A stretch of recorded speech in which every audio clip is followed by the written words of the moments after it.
Hi, I'm Mark Reed. Follow me as I attempt to put my new book, Impact Culture, into practice and discuss it with others taking a similar journey. You'll get tips that will help you achieve more impact from your research and stay healthy, no matter how busy you are. Rediscover your purpose. Lead from behind to empower those around you. Transform your work culture. Welcome to Season 4 of the Fast Track Impact Podcast. So this week I'm taking a mini break from the theme we've been working on around compassion and mental health, because I've got a discussion session coming up this Monday. So I'll be releasing this Saturday, Sunday-ish over the weekend, so in potentially less than 24 hours, depending on when you're listening to this, we have a discussion coming up on this problematic word, stakeholder. And if you're not sure why this is problematic, listen on, and I'll explain more in a moment. But just while I'm just zooming out from this on the discussion sessions, I just want to say thank you to everyone who came to the surgery session last week. It was just, phenomenal having a group of people. We had a PhD student, we had someone from industry in Australia, in fact, through to academics and many impact officers, people who were in charge of their ref submission in UK universities, just sharing, these are the challenges we're working through now.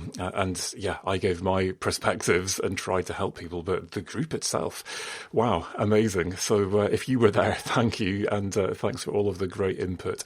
And I will be doing more of these. So I'm going to aim to do a surgery session like that around about once a quarter. And I think I'm going to probably cap this. So it'll be first come, first serve, so we keep it a nice small group and can help each other. Also coming up, so the 21st is 21st of November is when I've got this discussion on stakeholder. More on that in a moment. So it starts at 9, it runs for an hour and a half.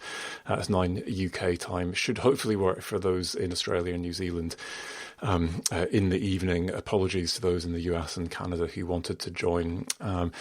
But then after that, I've got a session coming up on the 29th of November. So this is with Dr. Joyce Reed, health coach and managing director of Fast Track Impact, and my wife. You've heard her on the podcast.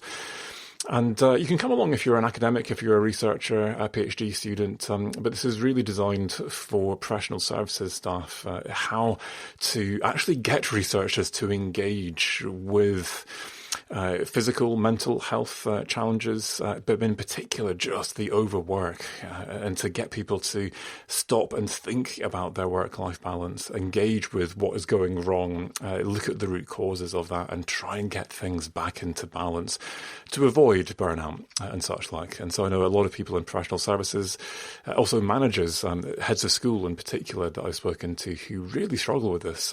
They're trying to lead by example. They're trying to put everything they can into place, and yet nobody is listening. Nobody's doing anything, and people are going off sick with burnout and blaming them, whoever they are, and they are trying to do something about it, but how? So let's have that discussion 29th, and you can book that on Eventbrite. If you have been wondering about what happened to that compassion training, Mark, I'm really sorry, but our trainer pulled out. I think I said she hasn't ever done anything in the university sector. She decided she didn't want to get into that sector. And I am trying to find someone to replace her, but in the meantime, we're using that slot for our discussion about this word, stakeholder. Now, let me just try and explain the issue to you, and I'll try and do this as briefly as possible because I'll put a link to my blog on this in the show notes, and I'm kind of constantly updating this blog as I learn from all of you. Thank you for those who've engaged in discussion on social media. There's a Twitter discussion that's been particularly live, also on LinkedIn and via my Impact Culture email lists. So I'm updating this as we go, and trying to explain A, the problem, and B, what kind of options seem to be emerging as alternatives to this word. So let's start with the basics, and I'll tell you a slightly embarrassing story in terms of how I came to this word. Because this is a word that I use all the time, day in, day out. I do impact training. I have this empathic approach to impact training that has embedded at its core a tool known as stakeholder analysis. So my suggestion is always start by understanding who might one day benefit from or use your work to benefit others. Who are your beneficiaries, but also who are the people who might be negatively impacted by this? Work out who they are, talk to them. That's your starting point. Now you can come up with an impact plan that might actually deliver real benefits to real people, meet real needs, and hopefully spot ahead of time some of the problems and deal with them and do something much more responsible. So I work with stakeholders. That's what I do. I've published some quite highly cited papers now about stakeholder analysis. If you put stakeholder participation into Google Scholar, you'll get my paper on that as the top cited paper. And so I am part of the problem, if there is a problem with this word. And as people in these kind of situations often instinctively do, I instinctively, almost reflexively, defended the word. Well, yeah, you're saying there's a problem with this, but really, is there? How important is this? And this is a critique that I've heard online again and again. People saying, yeah, but Mark, really? Should you be spending your time on this? Really? Should we be discussing something like this? Is this really a problem? Surely there are bigger problems out there that we need to tackle than this. Get over it, kind of thing. And actually the conclusion I've reached is, yes, this is a problem. And actually this is a big problem. And I want to try and convince you, and then take you on a journey to hopefully try and find some solutions to this. So the issue, I'll give you the two sides of this. Yeah, it's a problem. No, it's not. And you can make your own mind up, but I'll tell you the journey I've gone on. But what I was confronted with was a tweet from someone who said, yes, I've just heard that this is actually a really problematic word. Who knew? Going to try and find some alternatives. And I started digging. So why? What's the problem? And I started seeing links through to I think it was British Columbia, Canadian government website. And then other blogs and papers of people saying in one paper that we should banish this word on the basis that it has colonial roots in terms of its use and its meaning. And even if you would argue that there are other usages and older meanings, it has colonial overtones, and that's a problem if we want to decolonise our language. And so I'll explain the colonial use, but let's just pause on this idea of decolonising our language. And so why should we care? Why is that important? So an obvious one that I think most people are familiar with is this phrase, New World. So I'm an ecologist by training, and there's lots of literature. You put New World into Google Scholar, who knows what you'll get actually, but you will certainly get a bunch of papers talking about New World species, by which they're talking about Australia, New Zealand, and in particular South American countries and North American countries. And of course, we're familiar with this in terms of wine. New World wines means California, Australia, and the like. And in this is this assumption that, New World to who? To the indigenous people living in these countries. This is their world and has always been their world. This is New World to Europe. And to those of us who discovered that there were other places with people living in them that we could take over and plunder for their resources to make us richer. And so words like this have persisted in common parlance. We've pretty much managed to get rid of this in ecology now, but it still persists in terms of wines and in other contexts, I'm sure, as well. And so, yeah, why should we care about that? Get over yourself. It's just words, Mark.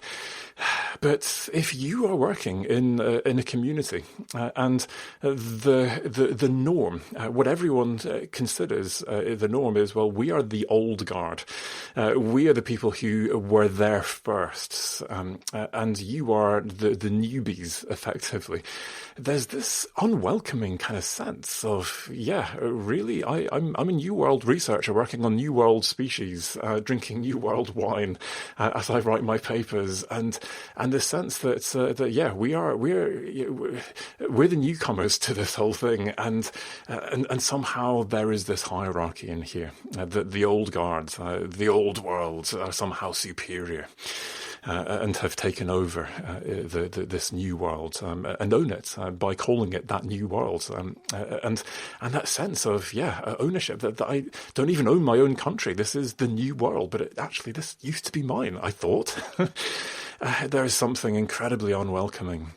And more than that, as I'm going to suggest, I would argue that there is a cultural and spiritual significance to these words that can make people feel almost queasy about interacting with this stuff. If this is the world that you come from, and all of a sudden, I'm seeing myself through the eyes of these outside people who are now imposing all of this stuff on me. And language matters. Language is used and has been used historically to perpetuate power dynamics, to exclude. One of the things that I've pushed on throughout my career as an interdisciplinarian is, can we try and write less jargonated papers? Can we try, if not do that, to write them in plain English as blogs and infographics and try and just take down the barriers? And yet there is this instinctive tribalism, even within academia, that we're going to use our language, our lingo, because actually then that means only people like us can understand, and we're now the in crowd. And again, there's this superiority around it. Yeah, I know, we know, and we're referencing it. What, you never heard of so-and-so? Wasn't he one of the founders of our discipline? And I'm like, no, still no idea what you're talking about. Plain English, and I might be able to talk to you. But actually, maybe I don't even want to talk to you now, because there is this sense of superiority in your language and the whole demeanour that makes me feel like, who am I even to be, and you know what, I'm just walking away. So language matters. And there have been multiple initiatives with multiple words, communities, to try and decolonise our language so that research is more inclusive than it has ever been before. So the colonial context in which it was used, and this the evidence in particular is for Canada, but I suspect this is in other places as well, that colonists would come out and they would stake a claim. I mean, this is also a very common phrase that we use. I'm staking my claim to this thing. And to stake a claim was literally that you would actually take some wooden poles and you would drive them into the ground, and you would now stake this land out as mine. And of course, this was before any treaty. This is land that was being stolen from indigenous communities. And so, when we use this word of stakeholders in the colonial sense, this was Western people who would come in and who were holding a claim over land that they were stealing from indigenous communities. And so, stakeholder. That's a fairly problematic connotation. Now, I looked at this and instinctively, as I said, was like, really? Let's think about this. What is the etymology of this word? And I looked up the etymological dictionary and discovered that there are many other meanings, metaphorical meanings, that predate this. And in fact, the original meaning that predates colonial uses from, I think, the 16th century, I forget, you'll have to look at my blog, is actually the person who held the stakes in a bet. So if you're betting, you will put in your stakes. So I'm willing to bet this amount of money. It goes in the middle of the table. This is my stake. And now everyone's stakes are in the middle of the table. And very often, to avoid conflict, when people were unhappy that the bet did not go their way, what they would do is they would all find a trusted party who could then hold the stakes for everyone and then distribute the stakes according to the agreement that was made at the beginning of the bet. And so this metaphorical use of the word stakeholder was born. And so my initial response to this was to say, yeah, but hold on a minute, this wasn't the original meaning, and this is a fairly innocuous meaning, although betting isn't entirely innocuous. I was already on fairly shaky ground, let's face it. And it was a Canadian researcher, Laurie Prange, who reached out to me on Twitter and simply said, "Mark, you're on the wrong side of history." And so I engaged with her and said, "So, well, convince me. Tell me what's going on here." And it was Laurie's compassion that enabled me to open my eyes to what she would argue, I think, it was a cultural argument. What I'm going to suggest is, in fact, a spiritual argument that convinced me that I was wrong, and absolutely, I was on the wrong side of history, trying to argue that, you know what, yeah, this is okay. And she actually tweeted something a few weeks after this conversation that, for me, just sums this up perfectly. And I apologize, I should have looked up how to pronounce this person's name, but Joseph, I think, is how you pronounce it. So Josievf. And it's a short poem in 10 lines. And ask yourself this question. And I'll ask you the question before I read the poem. Think of the word hours, O-U-R-S. What comes to mind? How do you instinctively define the word hours? And here's the poem. Colonised minds hear hours and think possession. Decolonising minds hear hours and feel connection. Two very different ways, different cultures around this word hours. And ultimately what Laurie argued is that in Indigenous society, at least where she comes from in Canada, the only reason that you would ever stake out a claim and hoard something for yourself was in order to get enough of that stuff that you could share that with the whole of your community. And as I reflected on the culture and spirit behind this word stakeholder, even with its original meaning in terms of a bet, yeah, this is mine. We made an agreement and all of this is mine. I'm taking it all. I'm rich now. There's a spirit behind this that is completely at odds with Indigenous ways of knowing and ways of being. And it is this way of knowing, this way of being that I think we need to take into the work we do around impact. This should not be about our stakeholders, and I see this on a regular basis. Well, I'm not sure if we should really introduce you to this person, because our relationship with this particular organisation has huge value to us in terms of our research and our research impact. And if you now muscle in on this relationship and start getting them to do stuff with your research, maybe that will mean they won't work with us anymore. They'll work with you instead, or maybe it'll dilute our impact because they're using lots of other people's stuff as well. And actually, the spirit behind this is not for that person. We're not actually trying to help them. We're using them to get impact for our ref impact case study, for our funder, for whoever it is. And this is not the spirit that I believe any of us should be taking to impact. And if we do, this is when we get the negative unintended consequences. And this is something that I've been fighting from the start with everything that I've been doing through Fast Track Impact, is to take a spirit to this, which is why in all of my trainings I focus on this concept of empathy, trying to understand who these people are that we might want to help, to put ourselves in their shoes, to understand how they think, their hopes, their fears.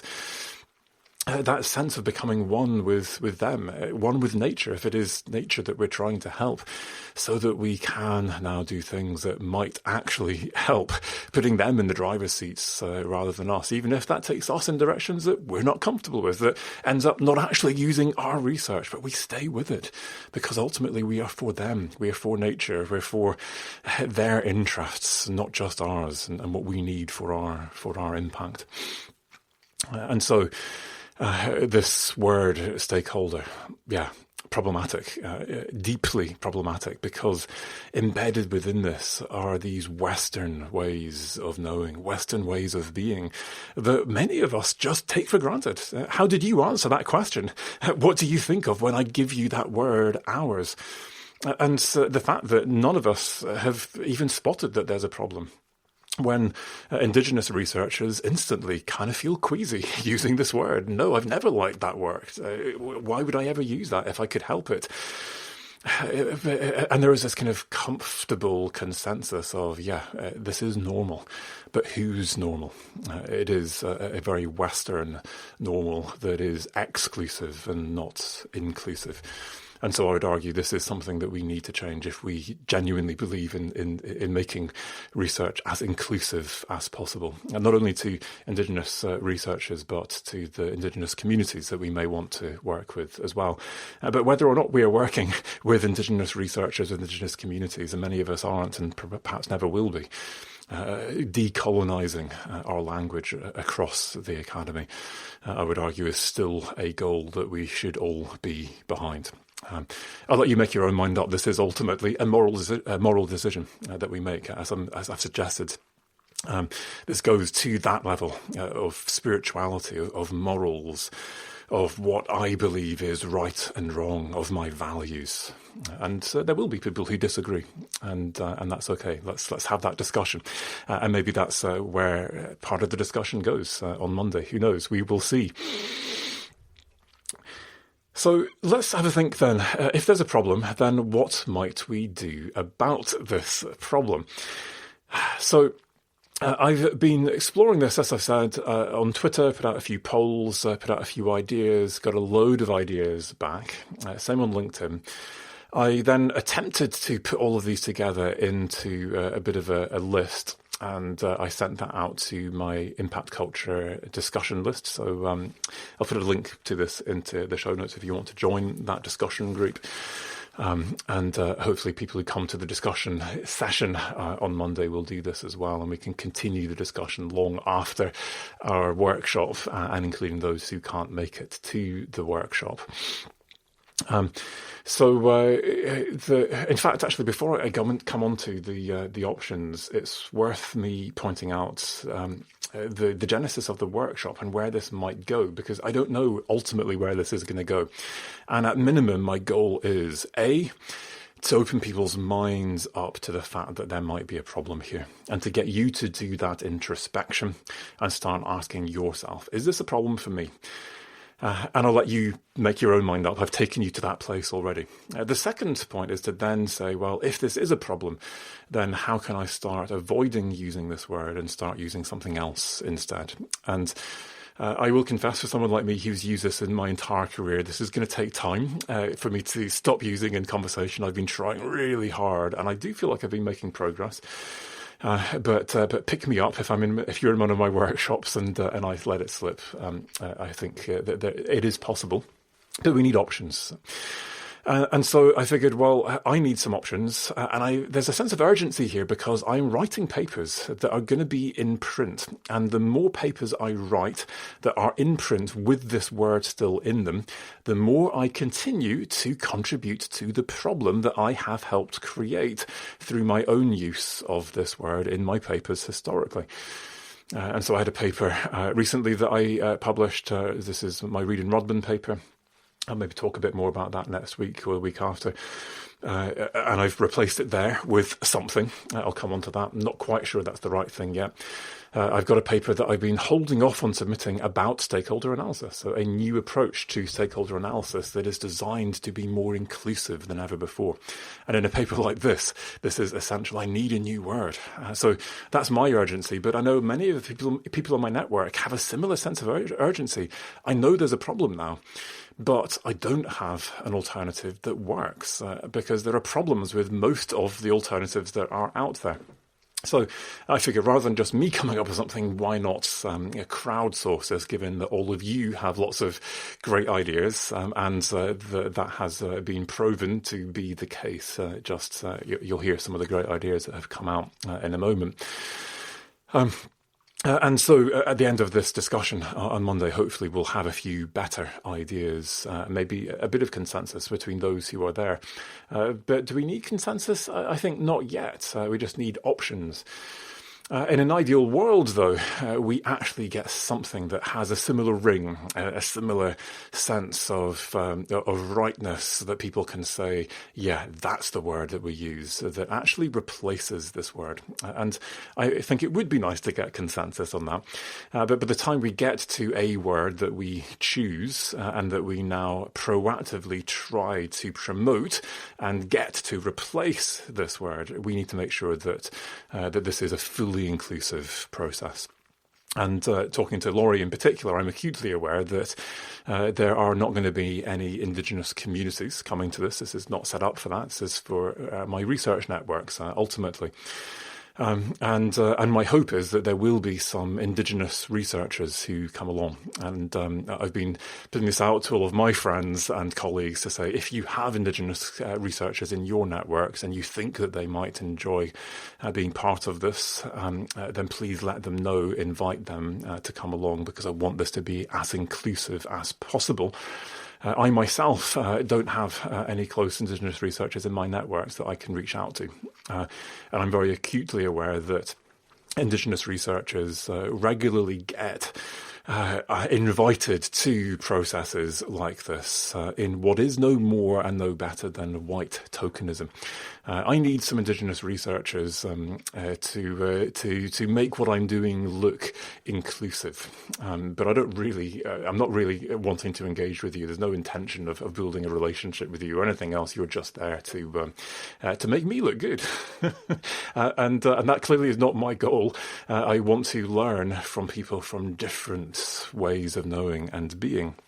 But I'm very nervous that that's how it comes across. So hopefully there are others who can come in. But hopefully we also will be able to now co-design a process that could actually take this not only to Indigenous researchers, but to actual Indigenous communities. And to do this respectfully takes money. In Canada, Laurie was saying how you have to actually pay people day rates to engage.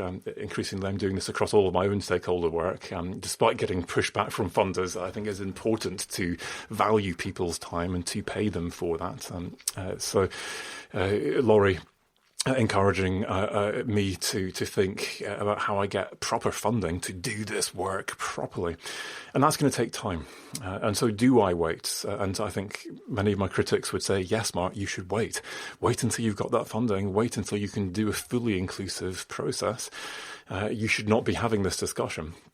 And my response to that is, yeah, let's do this, but let's co-produce that project. Let's see what we can do. But to get funding for this is not going to happen overnight. And in the meantime, I don't want to add any more than I need to the problem. I want help.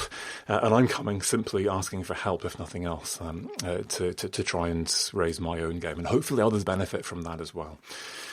As a researcher, my instant reaction was, let's write a paper about this. We could write an opinion piece, and surely that's a great way of now getting these new options out into the research literature. And again, my colleagues coming back and saying, but Mark, really? You say you're about inclusion, and you say let's write a journal article? How exclusive can that get? And yes, it would be in as plain language as possible. Yes, it would be open access. And yes, actually, my target audience is academics. But their point is, you know what, your target audience should be far broader than this. And that should only be the output at the end of a much longer process where you've done that proper engagement. And I think that they may well have a point. We will discuss and we will decide what we think is the right thing to do in terms of next steps. And I'll update you next week on the podcast. I'll keep it brief because I'll be talking about something else, but I'll let you know where we get to. So you've been waiting long enough now. What are some of the options? Well, let's have a think about this. In the literature already, I was seeing people saying, let's change this to partners. And instantly there's something incredibly attractive about this because there's something really deeply respectful about this. You're not my stakeholders anymore. You're my partners. We are working as equals in this. And I do like this. And actually in my paper with Hannah Rudman, we used a term, which I'll come to in a moment, and or our non-academic partners to try and emphasize that there are a subset of this much broader group, which we still need a name for, who are in reality our partners. They operate with us as equals. They have co-produced our proposal with us. They are now sitting jointly leading work packages. I've got a project where I've got a co-PI from practice, from UNEP, for example. And absolutely, we are equals as co-PIs on this project, and we are partners. Great. But what about all of those other people that we're working with? Hundreds, thousands of organizations, their members, the people that they work with, who we don't have time to actually work with as equals, as partners. They may be affected decades from now by what we are doing through a whole series of different chains of events. And no, they're not interested yet, but I need to know that they might one day be affected by this so that I can try and get them engaged to try and work out how we can avoid this. And yeah, I'm going to engage with them. But I can't legitimately claim that they're going to be my partners. I don't have the time and the resources to make everyone my partner. So let's not oversell this. Yes, we will have partners, but there will also be others who we will still want to work with. And so the second suggestion that we see in the literature is the word rights holder. And I think this is interesting because it gives us this sense of, there is an equality here. You might not be my project partner, but you have a right to be engaged. You have a right to be involved. Let's look at, say, the Aarhus Convention that made this a moral responsibility. If we are planning to do something around the natural environment, make a decision that will affect the natural environment, the people have a right to know about this, to be engaged with this, and to have decision-making power over this, because we are all impacted by what happens in the natural environment. And great. So for something like the environment, I can argue we all have a right to be engaged in decisions about the natural environment. But there are lots of issues. So let's say, I don't know, genetic modification. I am affected by this in terms of whether or not I get a choice to buy GM or GM-free food. I have a stake in this issue, you could argue. I care about this. I have no rights over in law.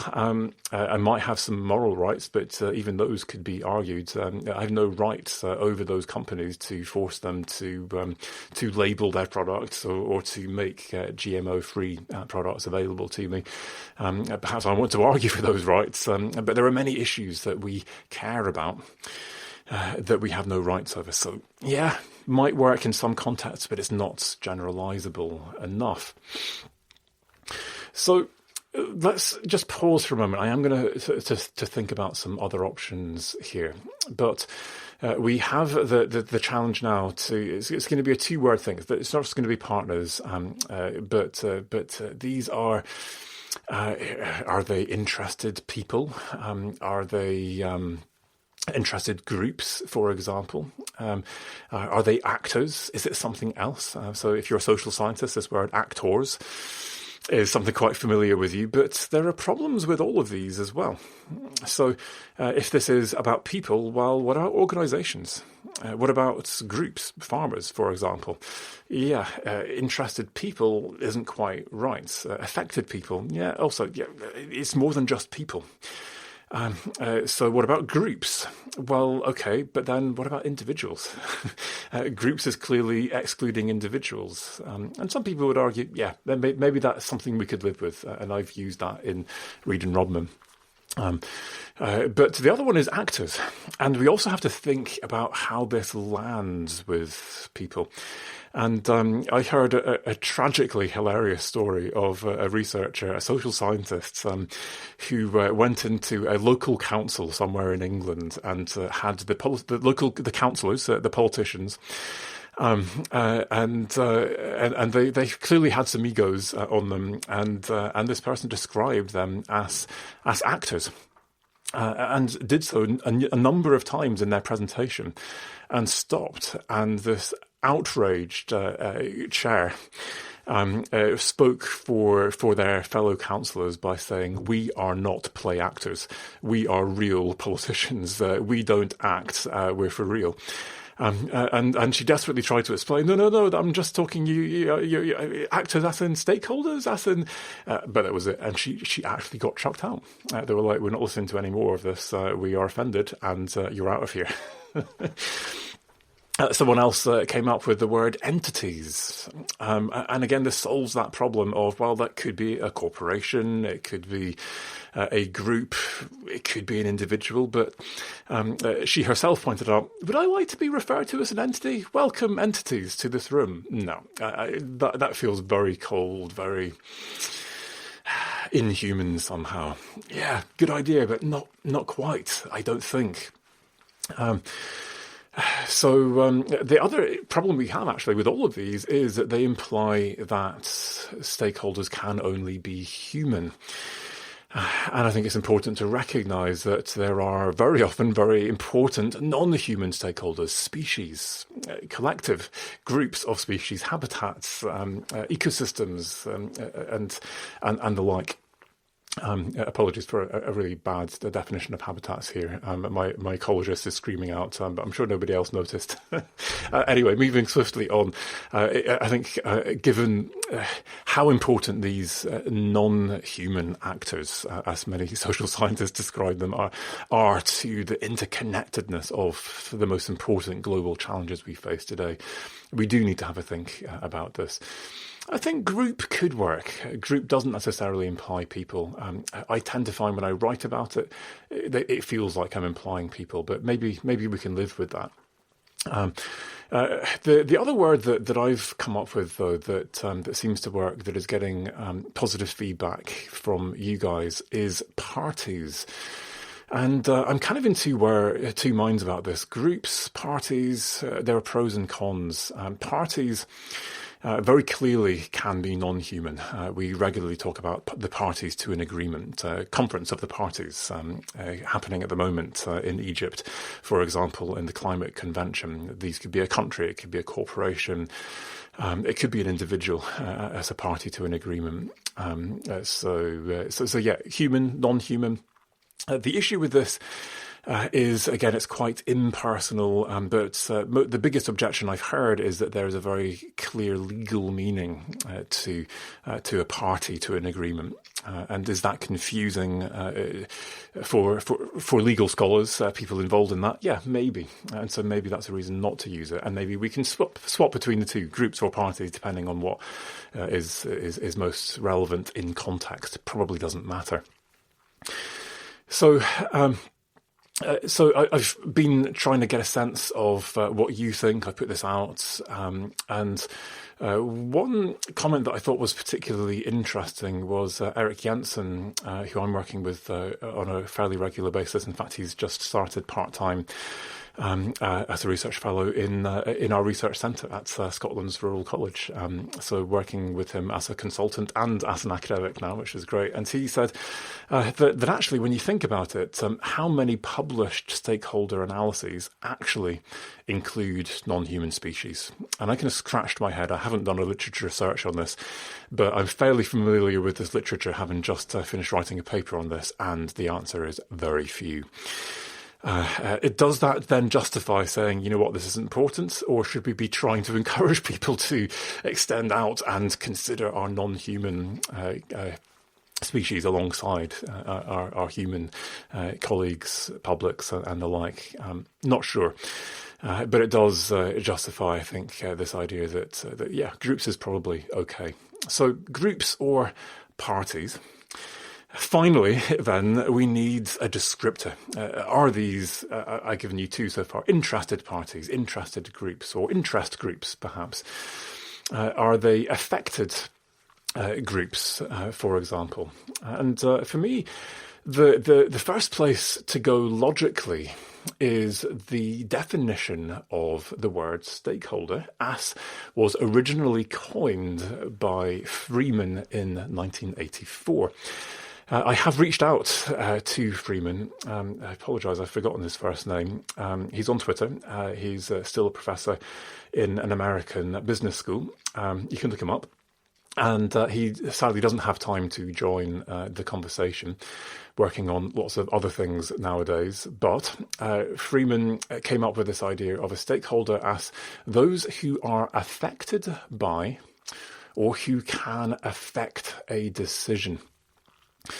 And then in my paper, we're using this 3 I's approach. And if you want to find out more, just Google 3 I's and stakeholder analysis. You'll get my blog version of this. And the 3 I's are interest, influence, and impact. And so implicitly, when you look at Freeman's definition, you've got the idea of affected by something. So that's impacted. I'm either affected positively or negatively. And then, of course, we know impact can be a positive thing. It can be a negative thing. So the third of my criteria, impact, is already implicit in this definition. So are these impacted parties, impacted groups? Affected parties, affected groups. For me, the impact, at least for me, is more obviously positive or negative. So I would go with that. But yeah, it could be either or. And we also have this idea of influence in there. The second part, so those who are affected by or can affect a decision, i.e. have the influence, the power to alter the course of that decision-making process.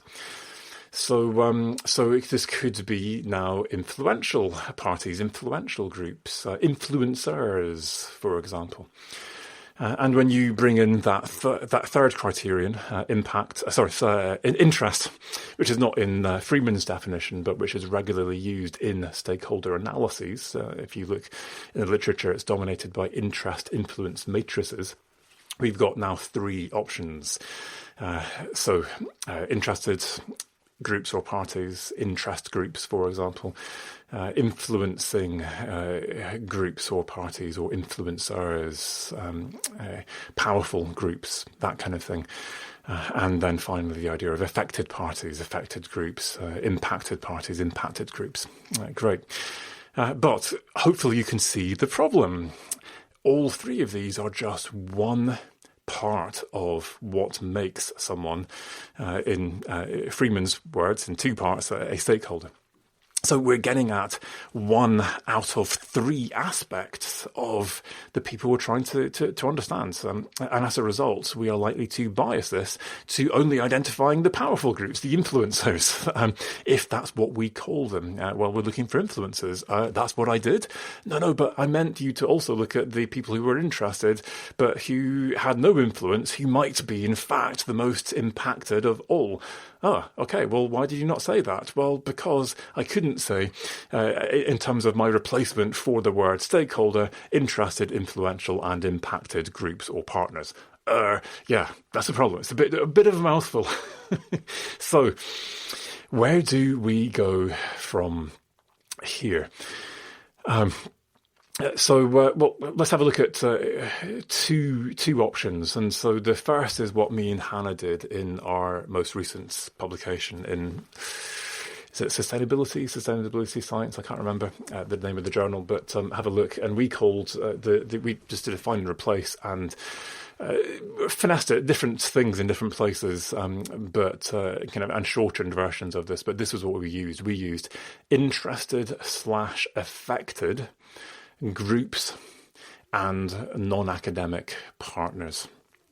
The idea being here that I've got this idea of interest, explicit, and the word affected could be used to imply both influence and impact, because it is the word that Freeman used. But he did use it in two different ways, so I'm not quite sure that it does do justice to the idea of influence as part of it. But yeah, we get that. Yeah, interested, affected groups, that could work.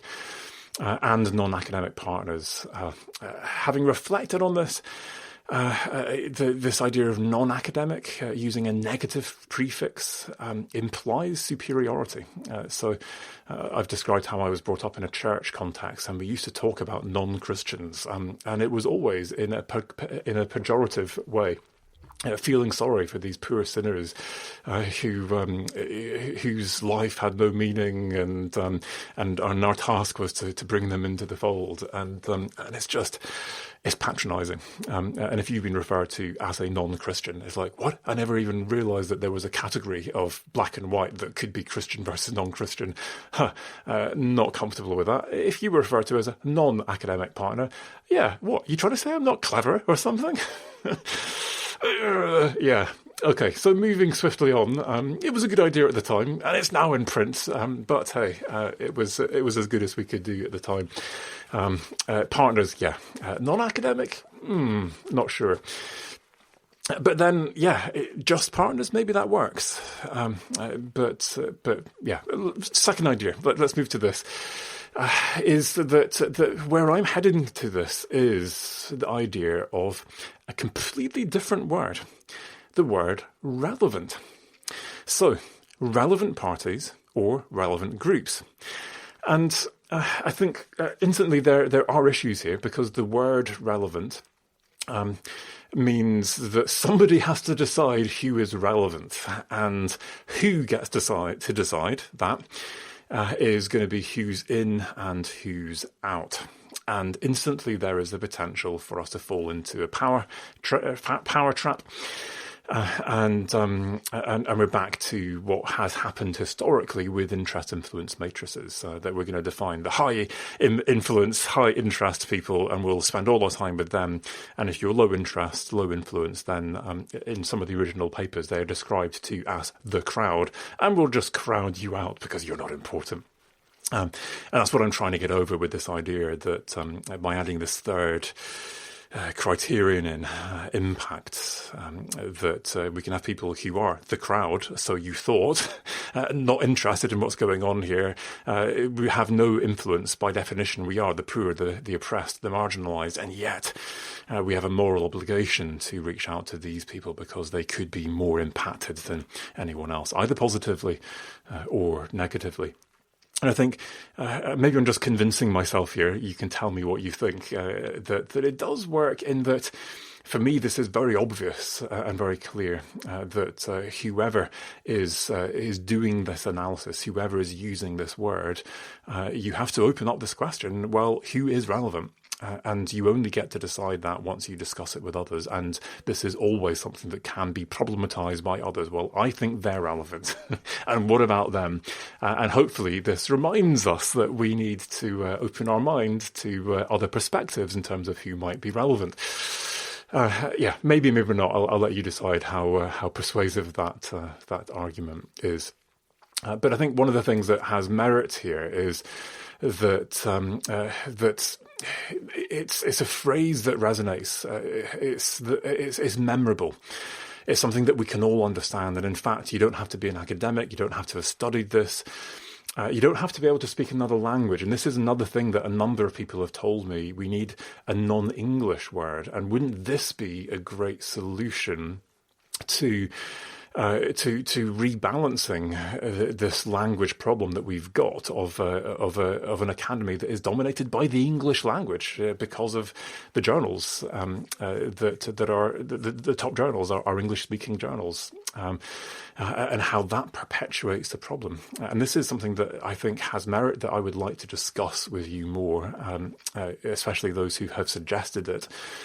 My worry, as I've seen people try to do this historically, you come up with a new term or a word in another language, nobody can remember it. It doesn't have that instant cachet, that resonance that means that it gets taken up. And if our ultimate goal is to replace this word and to decolonise our language, I think that we might need to be strategic and choose something that will have that kind of instantly understandable resonance.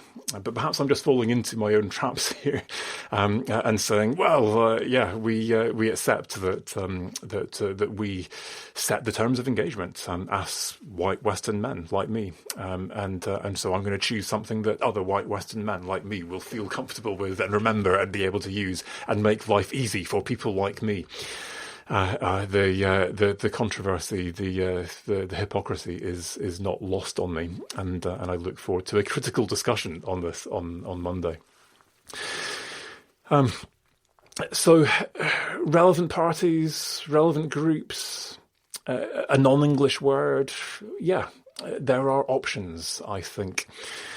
And so I guess I'm going to conclude at this point and suggest that come along to the workshop if you can, if you've listened to this in time. Join the discussion group. I'm hoping that we will continue this on our email discussion group. Find the thread on Twitter or on LinkedIn and reply and join the discussion there. Just reach out via email to me. This is one discussion forum, but my hope is that this spawns other discussion fora. Go back to your research group. Go back to your department. The next time someone uses the word in a meeting, any meeting that you're in, just drop the link to my blog, for example, into the chat. Just mentioning.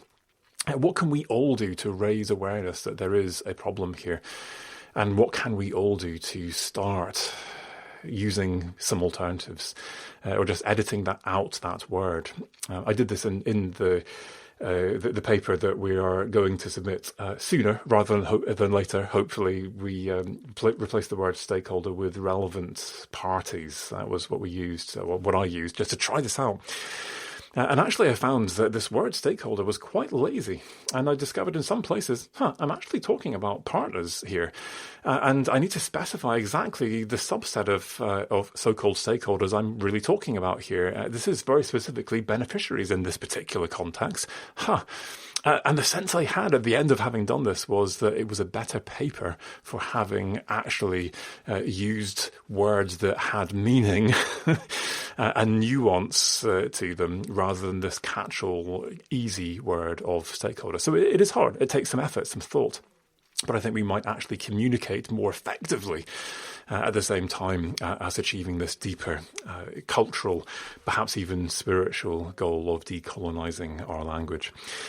So I'll leave you to think about how you want to apply this, to have your own discussions, and perhaps even to become aware of other words, like that New World phrase in your own discipline that, hold on a minute, let's do a bit of thinking about this one as well. And I hope I don't make you completely paranoid, but I think this is a good place to be.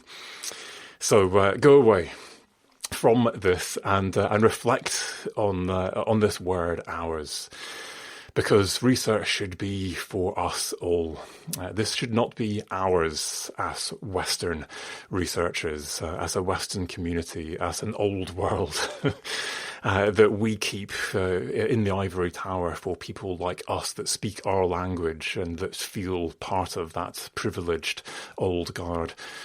Ours should be about giving away. Ours should be about a community that is connected, that enables access to all backgrounds, whether formal education, whether literate, non-literate, formal, informal forms of knowledge. Everyone. We all have something to say. We all have something to learn from each other. And by changing how we speak and how we write, perhaps we might make this a more inclusive community.